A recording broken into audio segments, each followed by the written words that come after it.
everyone. Good morning. My name is Ro Kelly. My pronouns are she, they, and I am happy to serve as your liturgist this morning. I am joined by the wonderful Carole Glauser, who will be delivering our message this morning. If you don't know Carole, and I don't know who doesn't know Carole, but if you don't, she has been a pledging member at Eliot Chapel since 2017, after she attended Eliot's A Course in Miracles study group for over a decade. She served on the Adult Spirituality Task Force years ago, which actually led to our current Wellspring program. And she currently serves on the Board of Trustees and on the Pastoral Care Team. Outside of Eliot, Carole's professional career was in publishing, and she even co-founded the Attitudinal Healing St, which is a nonprofit that offers classes, workshops, and support groups for love-based thinking. She was so kind to find time in her busy schedule to write and share her message of love with all of us this morning. We are also joined by our Sunday pastoral care provider, Suzanne LaLauren, and our welcome team members this morning are Yvonne Serbel and Tim Gardner. Thank you all for being here and for all that you do. Eliot Unitarian Chapel is a religious community of spiritual seekers committed to love, freedom, reason, and action. We welcome you in the fullness of who you are, your race, ethnicity, class, gender identity, sexual orientation, ability, family structure, and religious and spiritual background. No matter who you are or where you are on your life's journey, we hope you feel at home here. We'd also like to extend a special welcome to our friends and members online who are joining us this morning. We are all one community. Welcome to everyone. If you're visiting us for the first time, thank you so much for coming this morning. We would love to stay in touch with you, so please grab one of our guest forms. Those are at both entrances, and there's also a QR code on your order of service. And make sure to fill out the back if you have kids. And if you are joining us online, we also have a guest form online, and there should be a QR code on your screen. Then, welcome guests, please join us for our coffee hour today after service.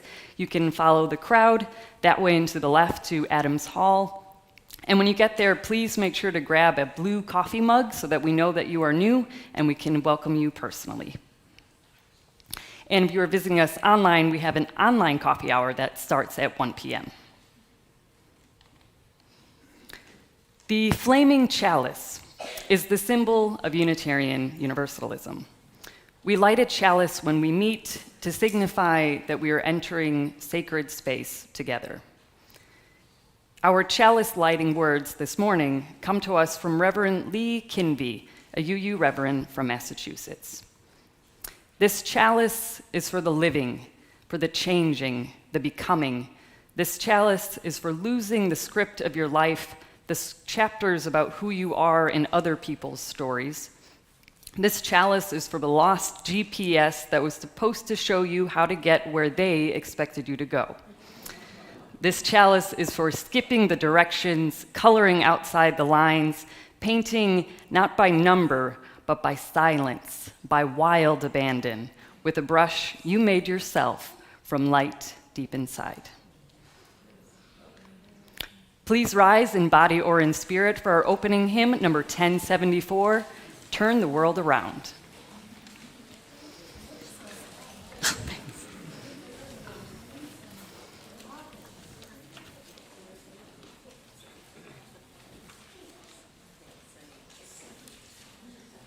Good morning. If you look at the second page of the hymn, there's a spot where there's two staves. One of them says, "Do you know who I am? Do I know who you are?" So forth. Everyone sing that the first time. Third page, yes. Okay. 1074, yes.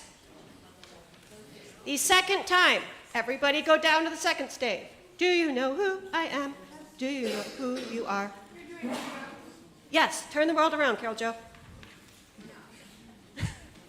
So first time, everybody on the first stave. Second time, everybody on the second stave. No two parts.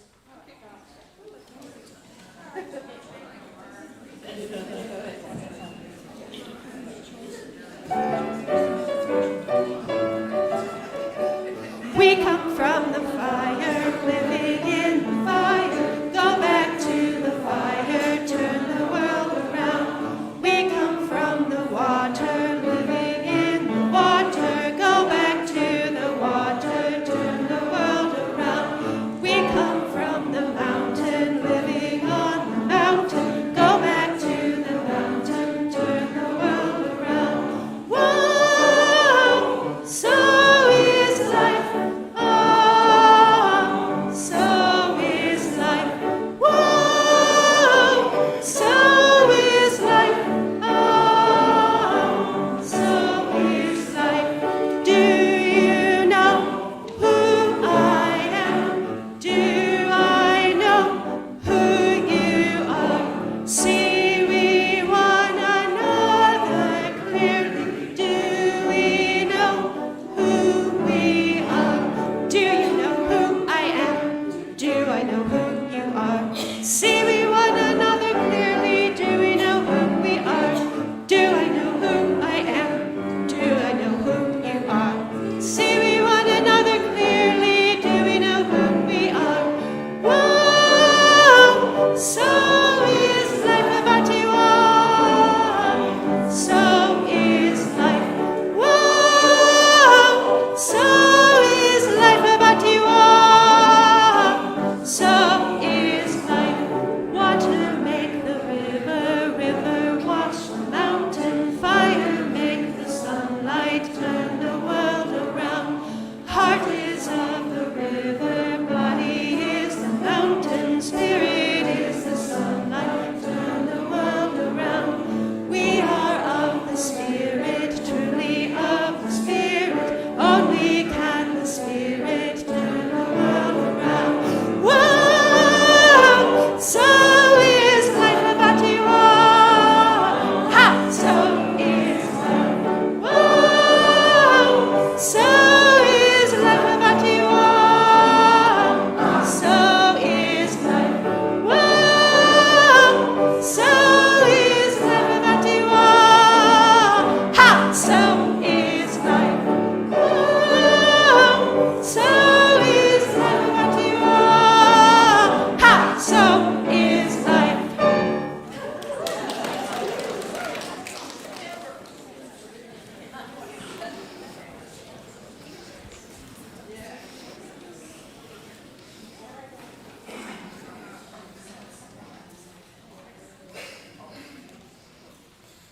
Okay, that was awesome.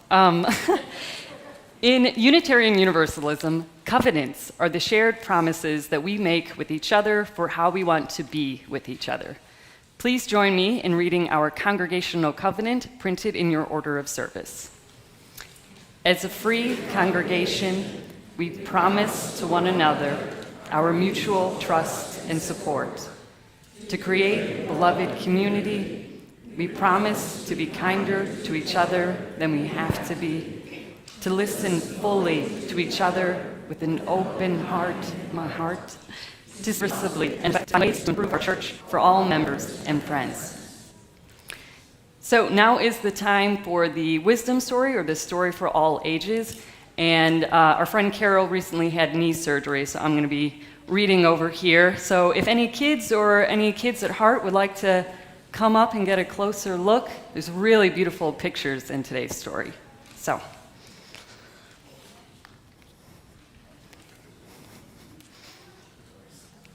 Yes, Virginia. So ready. Hi, friends. Good morning. Hi. I like your shirt.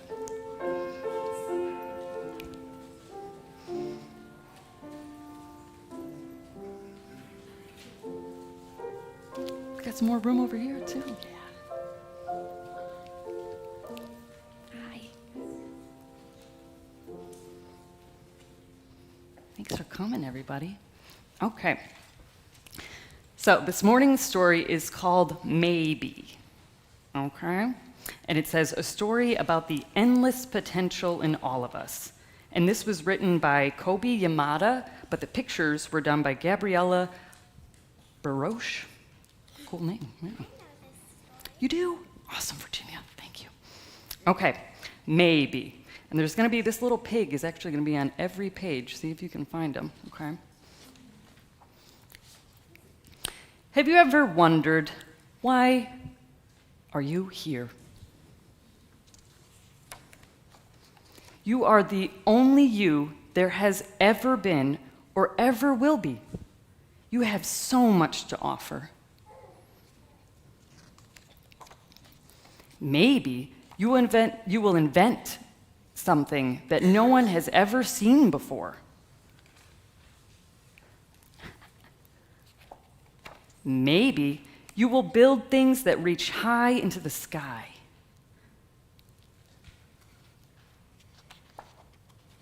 Your life is yours.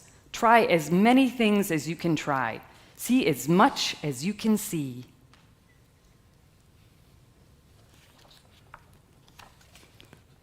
Wherever you go, take your hopes, pack your dreams, and never forget.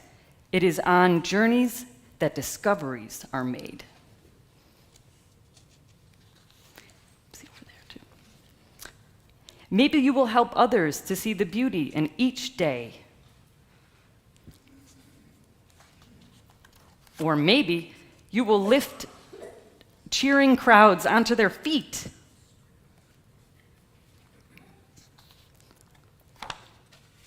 Do everything with love. Follow your heart and see where it leads you.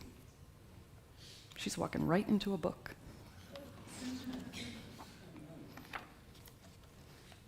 Maybe you are here to shine a light into places that have been dark for too long.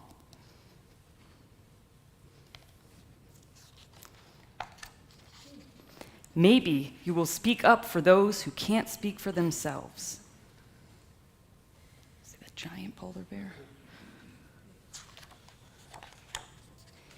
Maybe you are here to help in ways that only you can. Let me ditch this.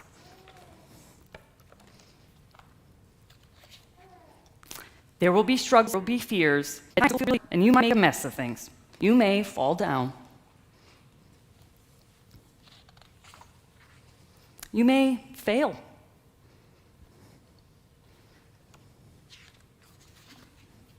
But you will also get back up, and you will rise a little stronger and a little taller, because there really is more inside you than you know, and this world needs your gifts, your talents, your big ideas, Virginia. And maybe you are just getting started.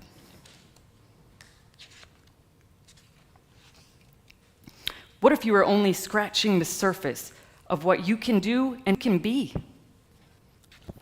What if you have talents you haven't even discovered yet? There is something powerful, even magical, about each and every one of you. You already have everything it takes to do big things.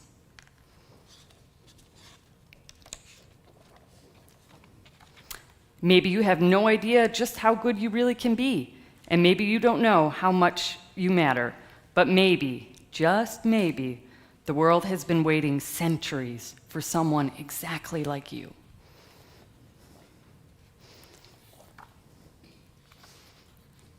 One thing is for sure, you are here, and because you are here, anything is possible. And that's our little pig friend flying off. All right, that's it. Thank you, friends. That was maybe. And we can sing our friends back to their seats.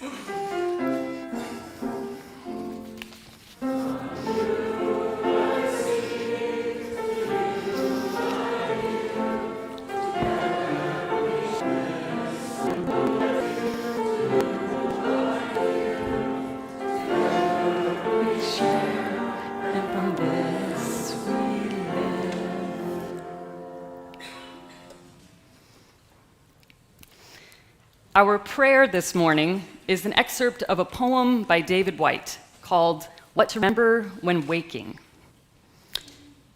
In this first, hardly noticed moment in which you wake, coming back to this life from the other, more secret, movable, and frighteningly honest world where everything began, there is a small opening into the new day, which closes the moment you make your plans. To remember the other world in this world is to live in your true inheritance. You are not a troubled guest on this earth. You are not an accident amidst other accidents. You were invited from another and greater night than the one from which you just emerged. Now, looking through the slanting light of the morning window toward the mountain presence of everything that can be, what urgency calls you to your love? What shape waits in the seed of you to grow and spread its branches against a future sky? Is it waiting in the fertile sea, in the trees beyond the house, in the life you can imagine for yourself, in the open and lovely white page on the writing desk?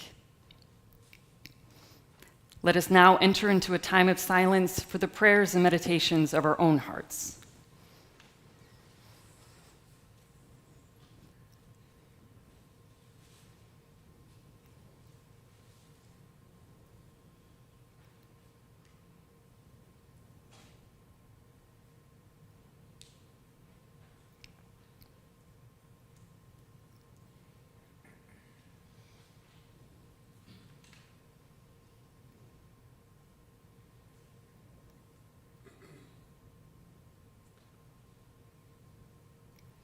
And let us speak the names of those we would hold in care.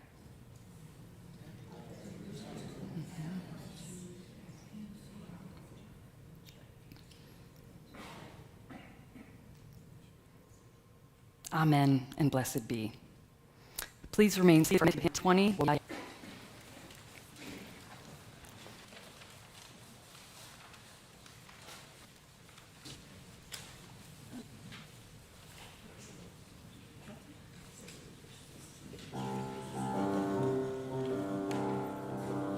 We are going, heaven knows where we are going, but we know within, and we will get there. Heaven knows how we will get there, but we know we will. It will be hard, we know, but the road will be hard. Heaven knows how we will get there, but we will.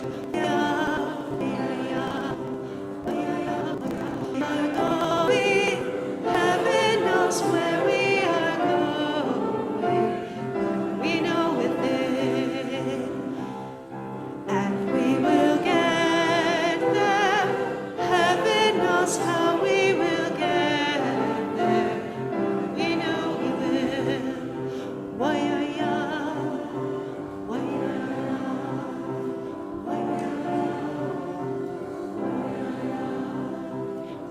why-ya-ya, why-ya-ya-ya, why-ya-ya-ya-ya, why-ya-ya-ya-ya, why-ya-ya-ya-ya.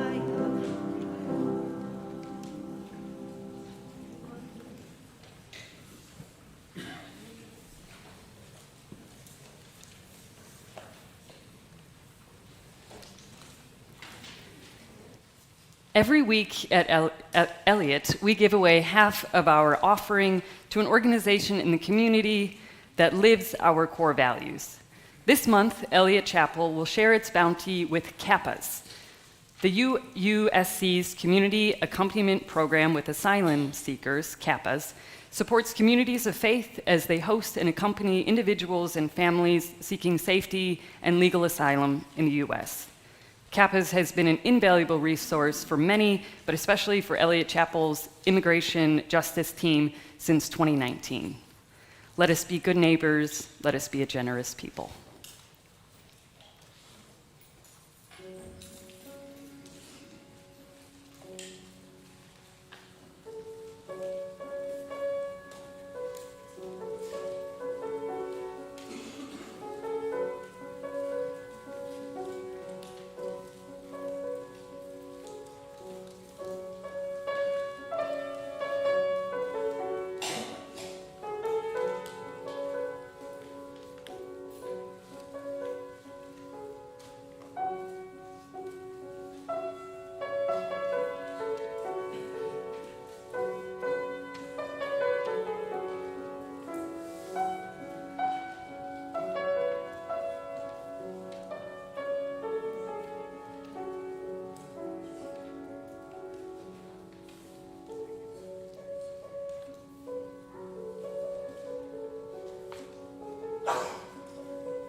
Please join me in dedicating this offering with the words printed in your order of service.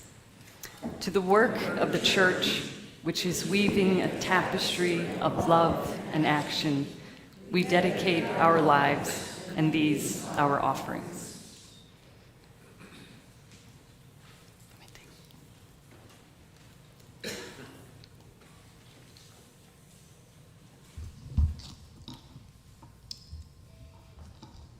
So our reading this morning is a Chinese proverb, which you may be familiar with, called "Maybe so, maybe not, we'll see." A farmer and his son had a beloved stallion who helped the family earn a living. One day, the horse ran away, and their neighbors exclaimed, "Your horse ran away, what terrible luck!" And the farmer replied, "Maybe so, maybe not, we'll see."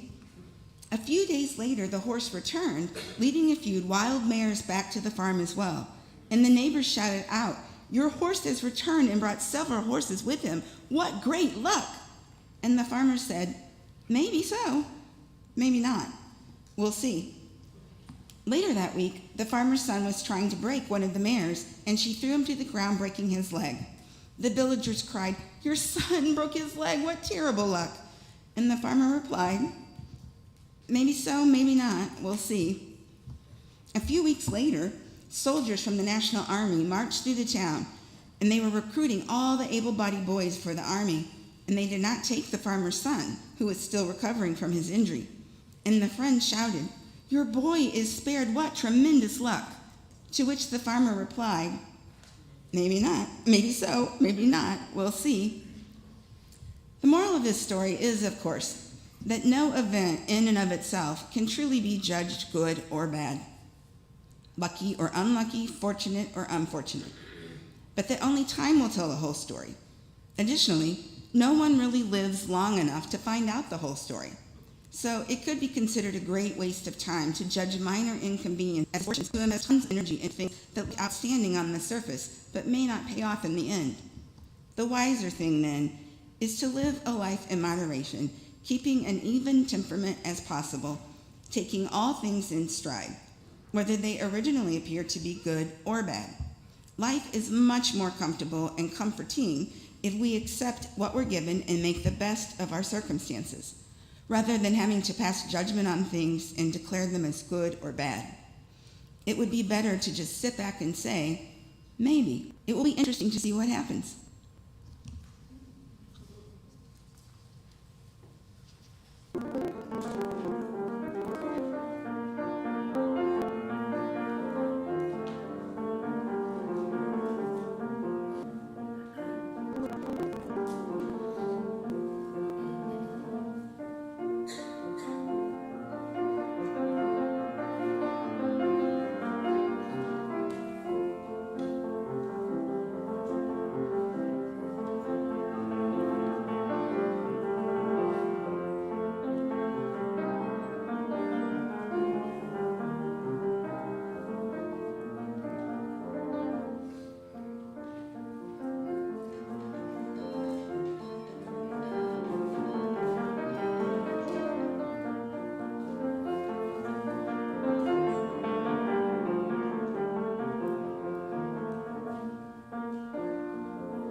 am the last of the final graduates to close out this summer series from Reverend Krista's class called So You Think You Can Preach.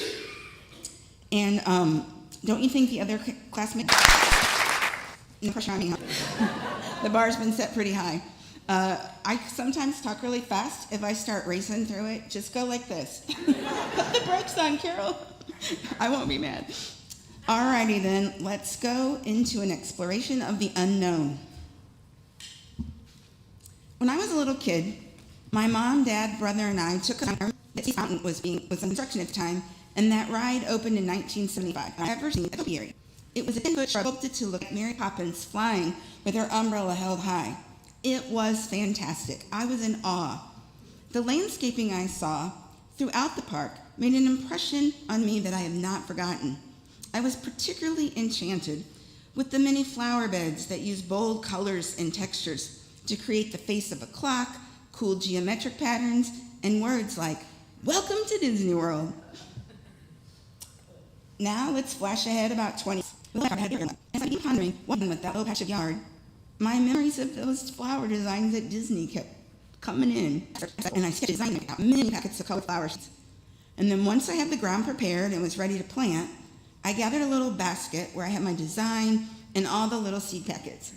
And I had opened each seed packet and squished the little envelopes so I could easily pour them out, and I had them all carefully propped in the basket in the order I needed to go systematically through each section of my design. You know where this is going, right? As I was bending over to sprinkle the first packet of seeds, I stumbled on a rock and lost grip of that basket, and it flipped in the air and landed top down in the soil. The seeds were scattered everywhere, some in concentrated clumps, some in sparse little dots. I had no idea what seeds were what.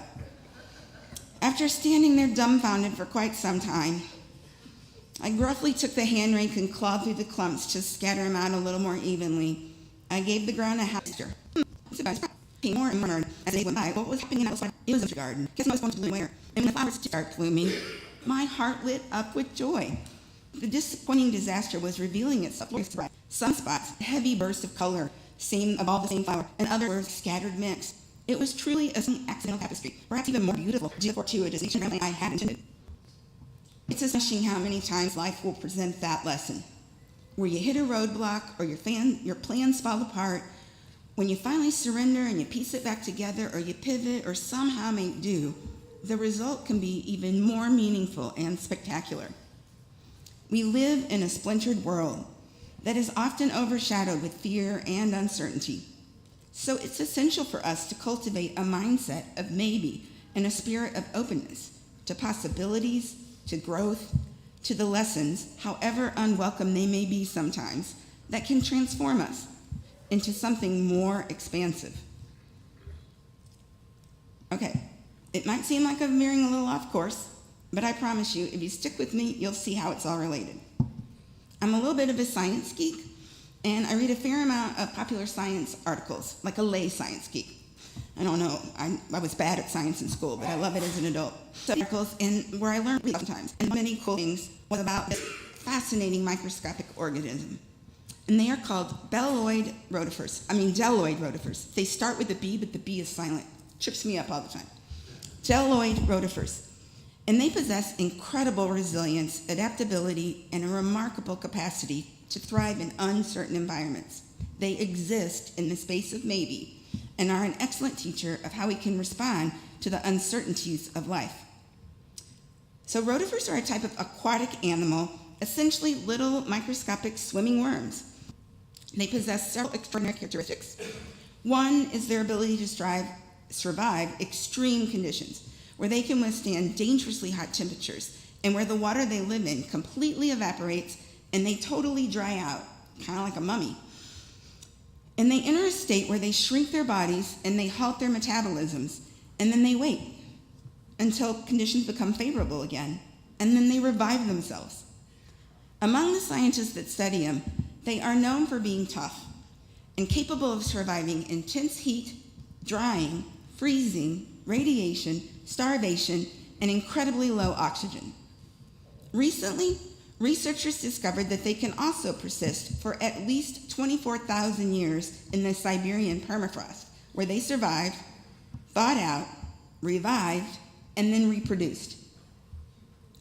The thing that I find most fascinating about them is that they are entirely female and can produce offspring from unfertilized eggs to rapidly colonize their habitats. Scientists find them intriguing because in most cases of species that reproduce asexually, the lack of diversity in DNA eventually leads to their extinction. But the rotifers have an amazing trait. It's called horizontal gene transfer, where they have been found to incorporate genetic material taken from other organisms into their own genomes to repair their DNA where they have gaps or breakages or gaps from surviving the extreme environments. This unique ability to say maybe a little of this, maybe a little of that, and take foreign DNA,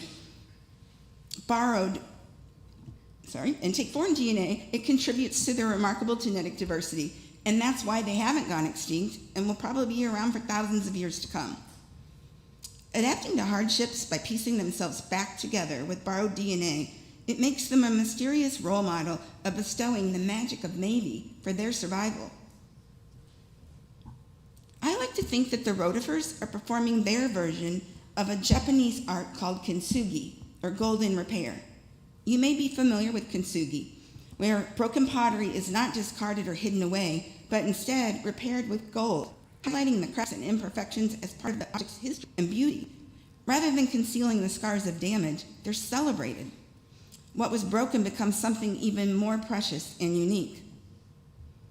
In our own lives, we encounter moments of brokenness, times of struggle, setback, and uncertainty that leave us depleted and vulnerable. Rather than shying away, we can choose to accept the unknown in the process of mending, rebuilding, and transformation. If we can loosen the reins of control and attachment and allow for the maybe, our struggles can become sources of strength. The disappointment and scars we bear are not signs of weakness, capacity for openness, like failures, what we choose from them. Like the pottery repaired with gold, and the rotifers that practice their own form of kintsugi by stitching themselves back together, we too are capable of being made whole again, more beautiful and robust than ever before. Now, lest some of you think I'm a Pollyanna, I know that saying maybe so, maybe not, we'll see, isn't a universal solution to every challenge. But facing the unknown, without trying to assert control over every twist and turn, without being fixated on only one outcome being acceptable, it allows the path to be a bit more peaceful. The unknown can be scary and overwhelming. It makes sense that we may be cautious in an unknown situation. We look for the obstacles and the barriers that might get in our way and try to control over everything to outcome. You don't have to be deeply philosophical to understand, like the Chinese farmer, that where we stand now is the story, that we don't know the twists and turns of them, but risk has guaranteed on any journey. They come and go and ebb and flow. I am very aware firsthand that saying maybe to the unknown can stir up fear. That is essentially what happened when I was approached to see if I'd be willing to serve on Eliot's Board of Trustees and then later as the chair. I kept deferring year after year until finally I agreed that the timing was okay and I accepted the invitation. But I remember holding this private thought, that as long as I didn't have to serve as an officer, I could meet new people, learn new things, and enjoy the experience. Then it happened. I was asked to serve as chair in the final year of my 3-year term, and what is now the beginning of this church.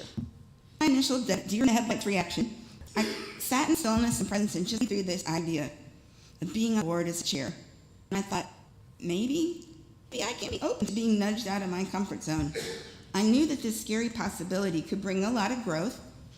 So I took the leap of faith and trusted in maybe, and I said, okay. I'm not gonna lie, I'm still a little nervous. I'm also really excited to live into the unknown of my potential. Do you live lively in our bodies, fear and excitement, same and stimulation in our nervous systems? Ours don't know the difference. It's interpretation of happening that finds the outside control. In a universe, energetic containing a giant web of interdependence, we never do anything alone. I have learned so much from many wonderful elders, and I'm grateful for their support and guidance. I can borrow their wisdom like the rotifers and use their golden insights to fill my own pride. When we try to survive and strive to survive in a fractured world, divided, disassociated, it's easy to cling to our zones and not take the risk of removing our armor to venture into the unknown. We are standing on the of a new era. It's the global pandemic, extreme devices, more hearing it, bringing new events, we pick excuses, we pastor and shrine worship. We are setting sail with energy of newness and excitement. Maybe you wonder where we're going. Can you call upon the magic 8 and welcome new ideas, perspectives, and experience to reveal themselves to us? Let's embrace origins and expectations. Let's control and the approach of let's embrace the evolving journey with a change and coming out, we'll see outlook. In relationship with everything. Everything is to teach us something. The road for teach us about incredible adaptability and survival. The art of Sugi teaches us about mending and healing and being made anew. Together, they show us that when we are shattered and facing unknown outcomes, we are given a unique opportunity to return to wholeness by including new things into our restored shapes. And here's a little secret. It's really not possible for us to screw it up. Fail the right way. What we may label a failure is actually important information that points us in the direction we wish to go or not go. As Ro read in the maybe story, of course there will be struggles and it won't always be easy. And at times you might want to make a mess of things. You may fall down and rise a little stronger. We can't screw it up if we understand that there are countless opportunities yet to unfold. And can't go because class will ultimately lead home. I'll leave you with an important question and a formula that answers it. The question: when we venture into the unknown with the heart of maybe, how do we know which opportunities to take, which paths to follow? This is a 5-step formula for how to create the flow of infinite possibility where failure does not exist. Number 1, everything is energy. This is an energetic world. Our nervous systems are designed for this. We have a built-in guidance system. Notice how the energy feels when you encounter a possibility.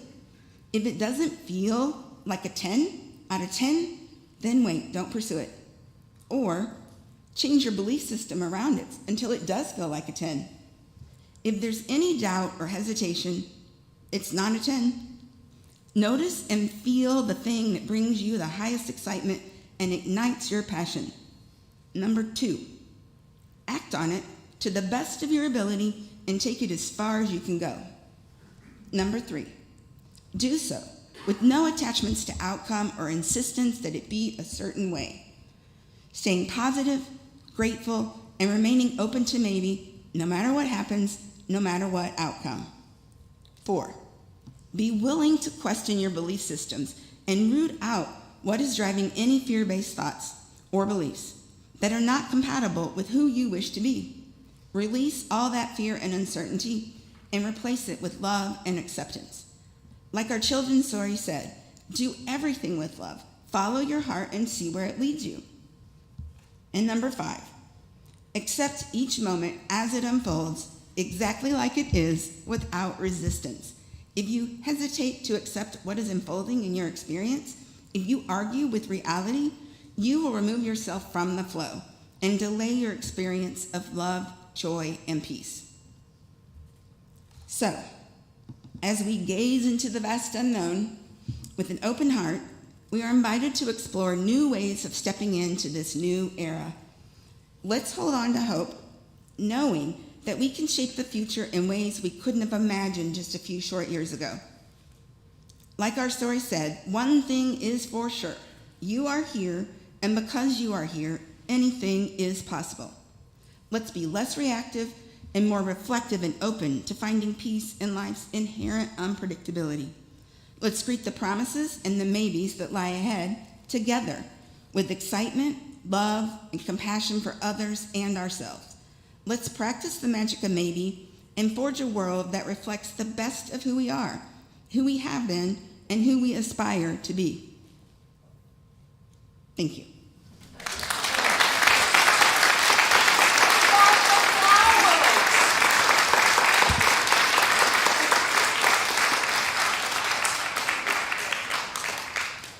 Please stand and body your spirit for our closing hymn, 1064, Blue Boat Home.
Please join me in extinguish our chalice flame with the words printed in your order of service. We extinguish this flame, but not the light of truth, the warmth of community, or the fire of commitment. These we carry in our hearts until we are together again. So please be seated for one final musical gift from David.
Thank you so much for being with us today and exploring the magic of maybe and the unknown.